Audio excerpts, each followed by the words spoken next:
you mentioned the term left-wing Zionist a couple of times. Can you tell us what that is? Because that, from an American context, that doesn't fit. In our political left-wing, right-wing context, it's mostly people on the right that would describe themselves as Zionists, and I'm almost certain it means something different. Can you tell us what you mean by left-wing Zionist? Maybe I'll explain what I think the majority of Israelis see Zionism is.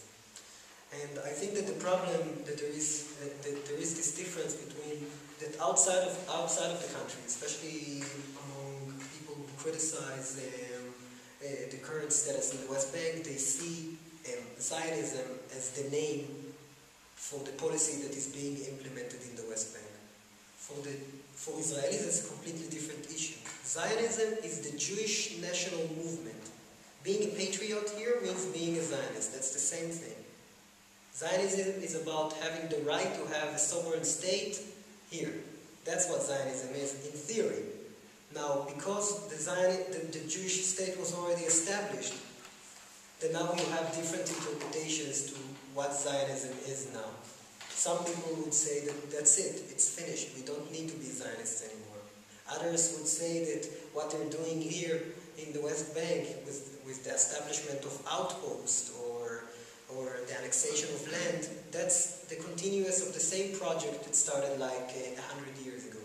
Others would say that that's the complete opposite, like what I regarded as the left-wing Zionists are people that say, well, we believe in our right to live here in this country. We're Jewish, we're patriots.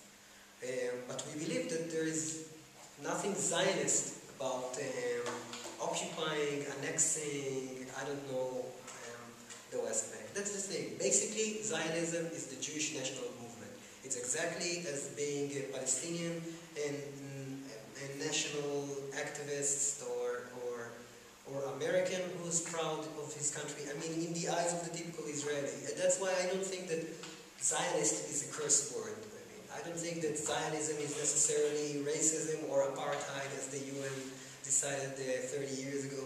I think that it's a word in the end that everybody gives it a different interpretation. But again, you'll see, I think the majority of Israelis using it in order to define what they are. Because in the eyes of most of the Israelis, if you're Jewish and you're saying that you're not Zionist, usually it means that you don't want this state to exist anymore, at least not as a Jewish state.